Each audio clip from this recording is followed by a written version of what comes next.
Breaking news from WRAL. Coverage you can count on. We're on top of breaking news here at 6. Part of a busy Raleigh road is back open after this serious crash. Thank you for joining us tonight. I'm Eric Miller. A section of Falls of Noose Road near Falls Tower Drive was closed for about 2 hours. WRAL's Kirsten Clark is live on Falls of Noose. Kirsten, you spoke with neighbors who say they watched the crash happen and then called 911.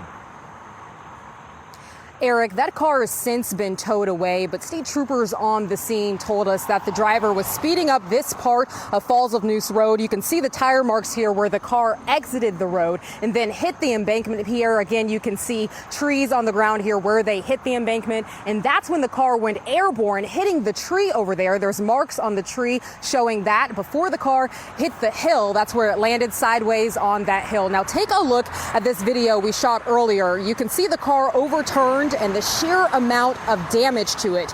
The driver was ejected from the car when it landed on the hill. Troopers say that person was not wearing a seatbelt. Traffic was backed up for at least 2 hours, with many people crossing the median to turn around. We spoke with a couple that lives right next door to where the crash happened. They told us they sprang into action and called 911. Got up there immediately, and my wife did too. She saw it from the front and I saw it from the back. And another gentleman, we did check the pulse. Yeah, troopers tell us that that driver was transported to Wake Med. We don't have the current status of that driver. Troopers are also reminding people not to speed and to always wear a seatbelt. So we are continuing to get more information, and we'll work to get more information about this crash as well as the status of that driver. And we will bring you that information as soon as we get it. But for now, live in Raleigh, Kirsten Clark, WRAL News. Kirsten, thank you very much. To more breaking news now, this time in Durham. A suspect is in custody after a nearly 7-hour search. Police were first called to Riverwalk Terrace at 10:30 this morning for a domestic dispute involving a weapon. They say the suspect then ran away. Neighbors in the area then called police to report sightings of that suspect, leading to multiple chases throughout the day. Police finally caught up with the suspect shortly after 5. We're working to learn more about what charges this person may be facing and what led up to the initial 911 call. We'll provide updates in our newscasts on Fox 50 at 10 and back here at 11, as well as on WRAL.com. Well, the cool down continues. Temperatures are around the 70s in our area. Hard to believe when you look at that board. Certainly feels like fall has come early here. Meteorologist Grant Skinner is in the WRAL Severe Weather Center. And Grant, we didn't even make it out of the 70s today at RDU. Yeah, I have 79 degrees at RDU, 81 in Fayetteville, so trending about 10 degrees below average, so feeling a lot cooler compared to the past several days. We had multiple WRAL weather alert days for the intense heat, so it's a nice change in pace for sure. Feeling like a fake fall out there. We'll have some warmer temperatures that do return, but you can see on radar right now just some brief showers lingering over back towards Alamance County. Parts of Chatham County might see a brief shower here or there, but otherwise it'll get quieter through this evening and skies will slowly clear up. Here's a view from Roxborough right now. Still some lingering clouds, but finally getting some sunshine now. We'll see more sunshine for Sunday, but for now there's still some lingering cloud cover. In the 70s for most, a couple of spots at 80 degrees. Clinton at 80 degrees now, Rocky Mount at 80, Raleigh at 74 degrees, Durham also sitting at 74, South Hills at 78. And we're going to watch that drier air to slowly work its way in throughout the day on Sunday. I'll talk about how long that drier air lasts coming up. Grant, thank you very much. 1 man is injured and 2 men are in custody after a shooting at a bus stop near a Raleigh Walmart this afternoon. Police got the call just before 2 p.m. at the New Hope Commons Walmart off of New Bern Avenue. Investigators say there was a fight between the 3 men, and one of them then pulled out a gun and shot another in the leg. The 2 suspects were caught by police while trying to leave the area. Police are still working to learn more about what led up to that shooting. A man was found dead in the parking lot of a housing complex overnight. This happened in the 100 block of Queens Court in Rocky Mount at 1 this morning. Officers found a 32-year-old man who'd been shot in the face when they arrived. He was pronounced dead at the scene. Police are still investigating and are asking anyone with information about the shooting to call them. A crash near the Cumberland County-Sampson County line sent a man to the hospital this afternoon. It also rattled the cages of several chickens and a peacock. This all happened on State Highway 24. That pickup truck was carrying the birds. None of the animals were injured, but did appear shaken. You can see that peacock right there. Crews worked to remove the birds from the scene. State Highway Patrol is still working to determine what caused the crash. We're also still working to learn the condition of the driver this evening. The mother of a 19-year-old man who died after a shooting in Kill Devil Hills is speaking again today about her anguish. Police say Zane Hughes died in Thursday's shooting. A 15-year-old was also hurt and is recovering at home. Today in Durham, Nicole Hassel spoke again about the tragedy. She says she's devastated by her son's death and says she's grateful for the sympathy she's receiving. People who didn't get a chance to know the amazing, remarkable young man Zane are donating and offering support. Thank you. Thank you. Thank you. 16-year-old Henry Hagris was arrested in connection with the shooting. He's charged with murder and assault with a deadly weapon. Well, thousands of people packed into downtown Raleigh to protest against the Trump administration this morning. You can see those crowds right there.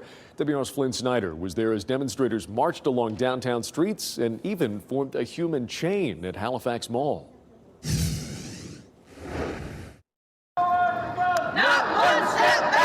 The march encompassed several city blocks as demonstrators spoke out against recent Trump administration policies on immigration and federal funding, and a series of veto overrides this week at the North Carolina State Legislature. Organizer Kate Dieter-Meredith says the event was planned in February and has been growing since. It's illustrative of the reaction to what happened in our legislature this week and how upset people are, and they want to have their voices heard. As part of this protest, demonstrators are forming a human chain around the courtyard of Halifax Mall. It's something that organizers call a show of solidarity and unity. And we're standing in solidarity for immigration rights. We're standing in solidarity for voting rights. Yes. We're standing in solidarity for women's health rights.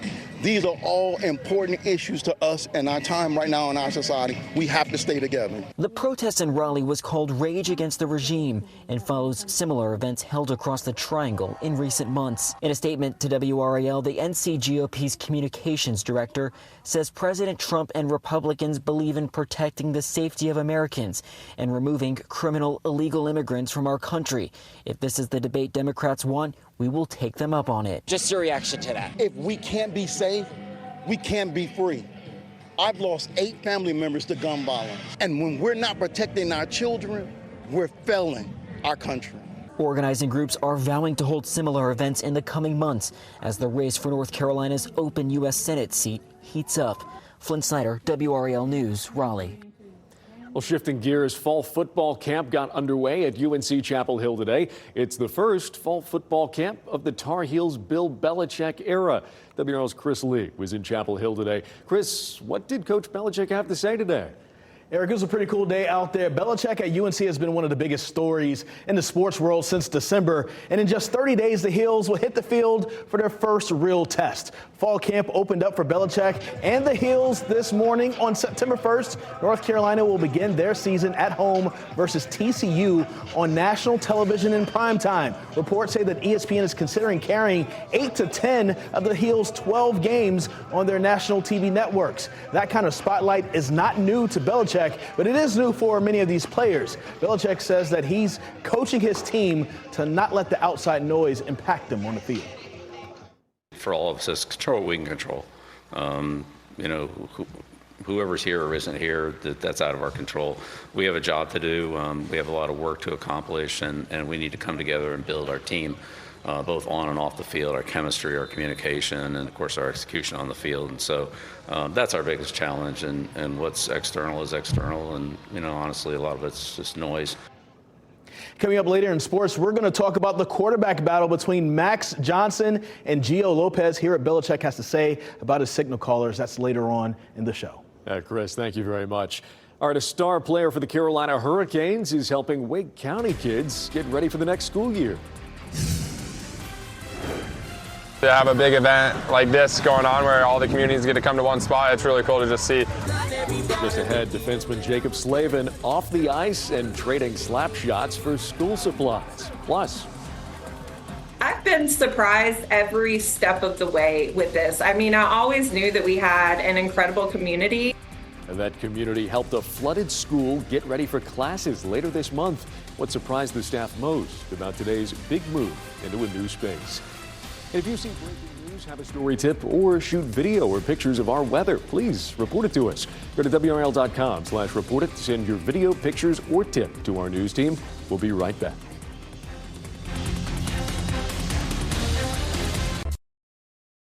Welcome back. All right, it was a big moving day for a charter school in Hillsborough that got decimated by flooding from Chantal. The record-breaking crest of the Eno River made a mess of the Expedition School. 98% of what was inside that building was a total loss. But today, an army of volunteers helped move the school temporarily into an event space next door at the cloth mill at the Eno River Mill. School officials say the amount of volunteer help they've received since Chantal has been overwhelming.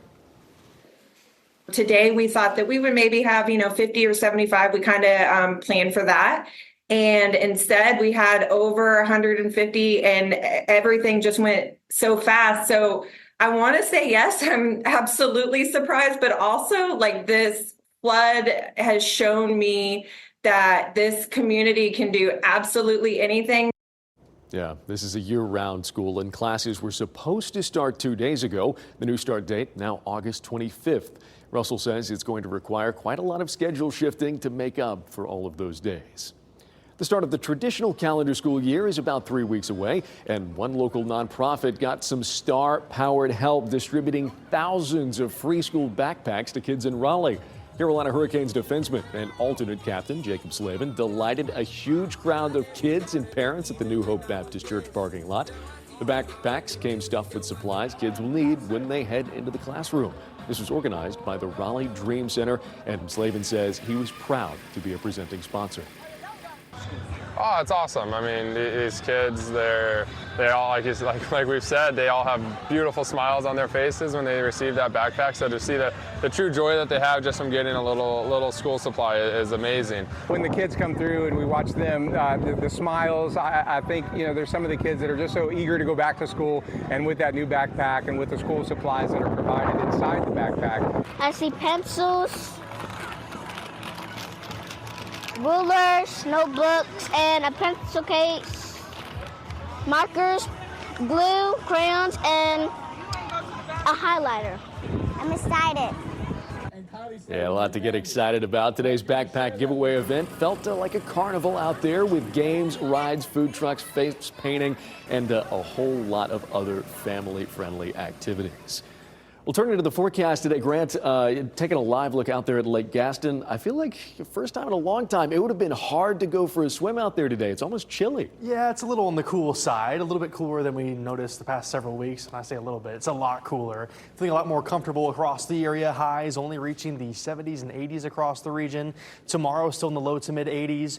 We'll have some drier air for now, dew points in the 50s and 60s on Sunday, and then more chances for scattered storms by the time we hit the back half of the coming week. But for now, it's feeling a lot more comfortable. Hope you're able to get outside and enjoy it. If you haven't today, tomorrow, it's going to feel really comfortable. Today, it's been gloomy outside, a lot of low cloud cover, but certainly feeling a lot better than it has over the past several days. Here's visible satellite. I want to show you where the cloud cover is right now. Areas to the east are seeing some more breaks in the clouds back towards Edgecombe County and also back towards Halifax and Northampton counties. But to the south and west, closer to Raleigh, the Triangle, there's still some lingering cloud cover, and you'll see some more of that through parts of today.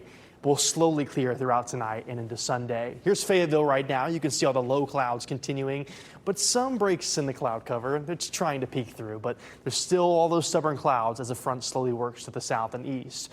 Radar is also mostly quiet now. We had some brief showers into this morning. There are a couple of spotty showers that are popping up here and there, so you could see a couple of showers, but they're going to be very brief, more like a sprinkle, and then they'll fade off into the evening. Temperatures in the 70s and 80s, 80 in Rocky Mount, 81 in Clinton, Raleigh at 74 degrees, Durham at 74, Southern Pines at 75, and staying cooler than average overnight tonight. Around 71 by 11 p.m. We'll just keep in some scattered clouds. Again, I mentioned we'll have some stubborn clouds and a brief shower chance, but most everyone remains dry overnight. By tomorrow morning, some spots could drop into the upper 50s. I think our northern spots have the best chance to see that. Closer to the Triangle, mid-60s, 64 in Raleigh, Fayetteville at 66 by Sunday morning, Goldsboro at 64 degrees. So again, going to be a nice, comfortable start to the morning.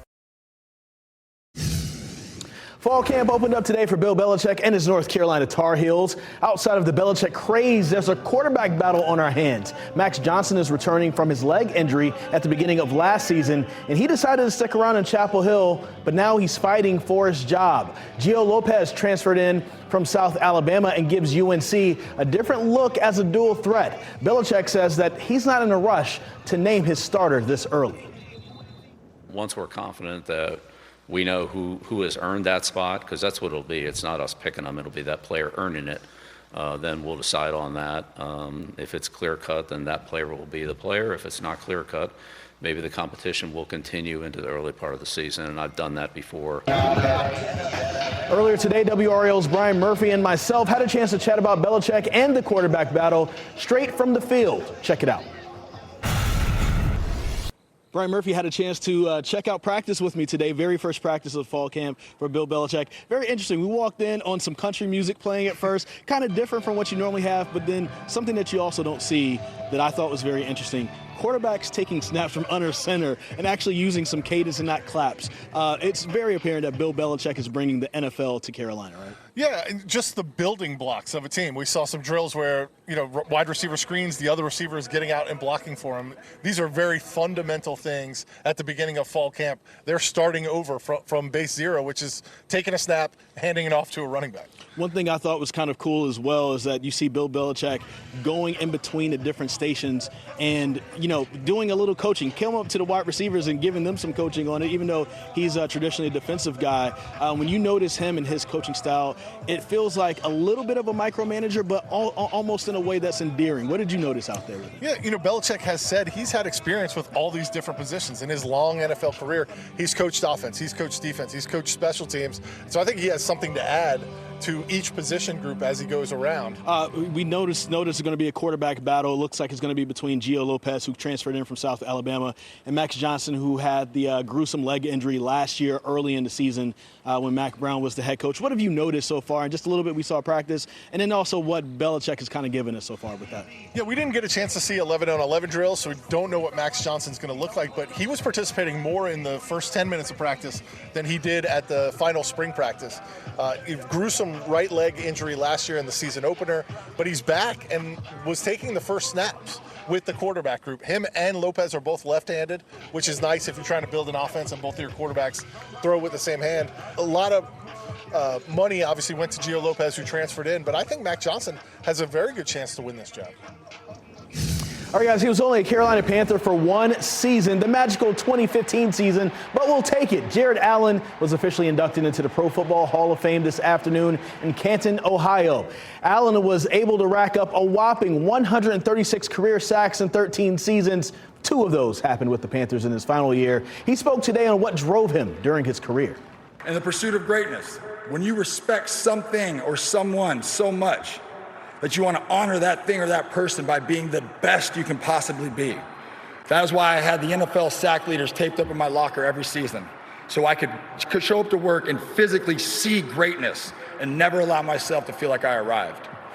Absolutely one of the best to play the game. So glad that he had 1 year in North Carolina, but otherwise he had a great career in the NFL. Glad he got his bust today at the Hall of Fame. Yeah, absolutely. Some inspiring words there. Chris, thank you very much. And thank you for joining us here tonight. NBC Nightly News is coming up next. We'll see you back here later this evening. Have a good night, everybody.